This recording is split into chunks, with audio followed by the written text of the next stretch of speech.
극락도량. 오늘은 경북 군위의 인각사입니다. 인각사는 삼국유사를 쓰신 일현 스님이 말년을 보내며 삼국유사를 완성한 절입니다. 삼국유사가 없었다면 우리는 뿌리 없는 불자가 되었을지도 모릅니다. 우리가 아는 불교 설화, 고승 이야기는 대부분 삼국유사에서 나온 스토리를 바탕으로 하고 있습니다. 우리는 삼국유사를 통해서 고구려, 백제, 신라, 가야불교의 역사와 전설과 구도의 열정을 알 수 있습니다. 인각사는 선덕여왕 12년인 643년 원효대사가 창건했다고 합니다. 인각은 기린의 뿔이라는 뜻입니다. 봉황과 함께 길상의 동물인 기린의 뿔이 난 형상의 길지에 조성된 도량이라서 인각사라는 이름이 붙었습니다. 인각사 앞을 흐르는 강이 위천이고 강 건너편에 강을 병풍처럼 막아선 수직의 절벽은 학소대입니다. 학이 집을 짓고 사는 곳이라는 뜻인데 기린이 학소대 벼랑 위에 뿔을 건 적이 있다는 전설 때문에 인각사라고 했습니다. 일현 스님은 고려 충렬왕 때 보각국사로 존경받았던 고려 불교계의 수장이었습니다. 보통 국사가 늙어 은퇴하고 머무는 절을 하안소라고 합니다. 인각사는 바로 보각국사 일현 스님의 하안소였습니다. 일현 스님은 고향이 경북 경산입니다. 원효대사와 같은 고향 출신이죠. 고향인 경산과 가까운 군이 인각사를 하안소로 하여 제자들과 머물며 당시 95세가 넘은 늙은 어머니를 봉양하며 삼국유사를 완성했습니다. 인각사는 도량 앞으로 위천이 흐르고 네 방위가 나지막한 산으로 둘러싸여 포근한 느낌을 주는 지세입니다. 지금의 인각사는 3층 석탑이 있는 극락전을 본전으로 하여 지장전과 국사전이 있는 작은 도량입니다. 단정한 3층 석탑과 함께 서 있는 극락전입니다. 인각사의 아미타 삼존 부처님은 작지만 자비로운 상호입니다. 아미타 부처님, 대세지 보살님, 관세음보살님께 예배를 올리고 나무 아미타불 연불기도를 드리는 것으로 인각사 참배를 시작하시기 바랍니다.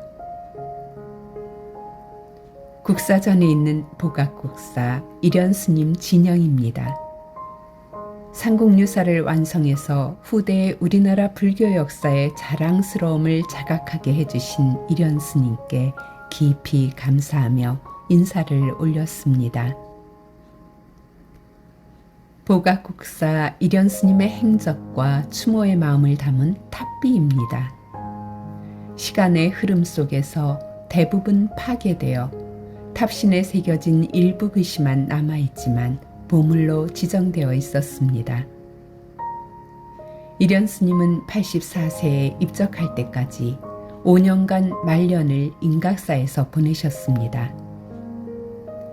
일현 스님은 어떤 분이셨고 왜 삼국유사를 만드셨을까요? 일현 스님은 선교 양종의 다툼이 극심했던 고려 중기 최씨 무신정권 혼란기에 청장년기를 보냈고 몽고의 침입으로 고려가 쑥대밭이 되는 전란 속에서 살았던 승려였습니다. 경북 경산에서 태어난 일현 스님은 14살 때 구산 선문 중 가장 큰 분파인 가지산문의 설악산 진전사로 출가했습니다. 즉 가지산파의 선승으로 출발했습니다. 진전사는 신라말 우리나라의 선불교를 처음 전한 도의선사가 숨어 지냈던 도량으로 일현 스님 출가지입니다. 일현 스님은 가지산문의 선승으로 출세가도를 달렸습니다. 22살 때 승과에 장원 급제했고 선사, 대선사를 거쳐 국사까지 되었습니다. 그래서 왕을 비롯한 많은 이들이 존경을 받았던 엘리트 승려였습니다. 이련 스님은 22살 때 승과 장원급제 이후 고향 근처인 경북 달성군 비슬산의 대견사에 상주했습니다. 스님이 비슬산 대견사로 내려온 후 10여 년이 지난 후 몽고가 이 땅을 침입하였습니다. 40년간의 몽고 침입으로 고려는 그야말로 파괴와 사륙의 생지옥이었습니다. 몽고 침입 때 대구 부인사 대장경과 경주 황룡사 구축목탑이 불탄 것을 보면 이련 스님이 살았던 경북 달성 비슬산도 전란의 포화가 밀려들었을 것입니다. 이련 스님도 전란의 고통 속에서 도량이 파괴되고 민중이 고통받는 현실을 목격했을 것입니다. 이련 스님은 비슬산에서 선에 대한 주석서를 썼고 선과 교회 모두 능통하여 법의 토론 자리에 두각을 나타내었습니다. 그래서 고려시대 몽고의 침입을 불력으로 물리치기 위한 대장경 사업에 동참하게 됩니다. 해인사 8만대장경의 원판은 경남 남해 정림사에서 만들어졌습니다. 스님은 대장경판 편찬 사업에 10여 년간 참여했고 판각을 마친 후 왕의 총애를 받아 임시 수도인 강화도 선원사에서 주석하기도 했습니다. 몽고와 화친 후 원나라의 반식민지가 된 현실에서 당시 국왕인 충렬왕이 이련 스님을 공경하는 시를 하사하기도 했을 정도로 온 나라의 공경을 받는 스님이 되었습니다. 그러면 이련 스님이 쓰신 삼국유사가 어떤 역사서일까요? 김부식이 쓴 삼국사기는 국가에서 편찬한 국정 역사서라 할 수 있습니다. 반면 삼국유사는 왕과 호족의 후원이 있었지만 이련 스님을 비롯한 불교 승려들이 중심이 되어 만든 역사서입니다. 삼국유사에는 삼국사기에는 없는 단군 신화를 비롯해 가야의 역사까지 다루고 있고 무엇보다 우리 한국 고대 불교의 많은 스토리를 통해 불법의 가르침을 담고 있습니다. 즉 한국 역사, 한국 불교의 그리스 로마 신화와 같은 가치를 가진 역사서입니다. 삼국유사는 136권의 해외 참고서적을 참고하고 만어산, 황룡사 등 수많은 절을 직접 탑사하면서 공을 들여 만들어졌습니다. 삼국유사는 크게 두 부분으로 이루어져 있습니다. 첫째는 삼국의 창건신화, 흥망성쇠의 스토리와 전설을 통해 후대의 사람들에게 우리의 뿌리를 알게 하고 민족의 기상을 일깨우기 위한 부분입니다. 둘째는 불교의 전례와 고승의 행적, 선행의 과보에 대한 편으로 불자들에게 우리 불교의 뿌리를 알게 하고 고승들과 올바른 불교 신앙인들의 삶과 수행을 통해 우리가 어떻게 수행하고 신앙해야 하는지를 일깨워주기 위한 부분입니다. 가지산파의 선승이자 국사로서 왕의 총애를 받던 이련이 말년의 고향인 경상도로 내려가 제자들과 함께 삼국유사라는 역사서를 편찬한 이유는 무엇일까요? 역사를 모르고 자긍심이 없는 민족에게 미래는 없다는 것을 절감했기 때문이라고 생각합니다.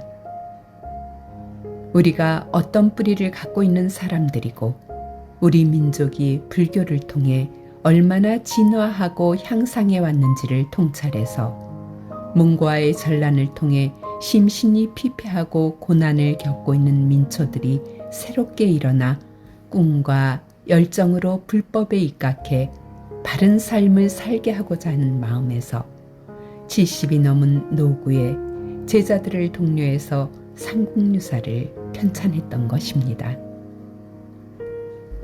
삼국유사는 삼국시대 불교의 고승, 신앙, 설화, 전설, 향가 등이 많이 수록되어 있습니다.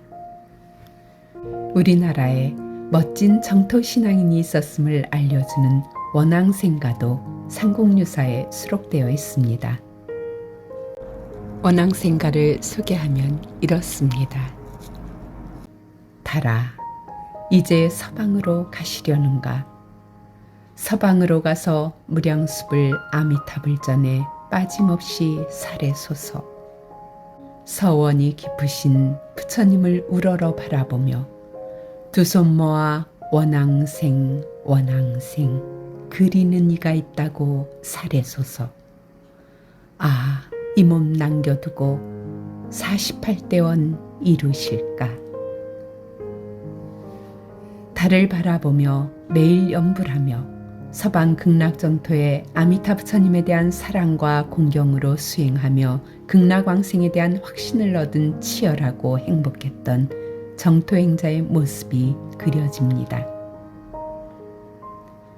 일현스님은 뒷날 돌아오면 다시 여러분과 더불어 거듭 한바탕 흥겹게 놀리라 라는 열반성을 남겼습니다. 전란의 와중에 자신을 지켜준 제자들, 삼국유사를 편찬하며 동고동락한 제자들에게 다음 생에는 우리 한번 즐겁게 한바탕 놀아보자는 그 진심이 담겨있는 개송인 것입니다. 전란의 와중에 삼국유사라는 책을 통해 이 땅의 후세의 불자들에게 우리나라 불교의 찬연한 역사와 구도 열정을 알게 해준 위대한 보살이 바로 일현스님이라고 생각합니다. 일현스님과 삼국유사의 발자취가 남아있는 군이 인각사 극락전에서 연불 기도와 함께 원앙생가를 불러보시기 바랍니다.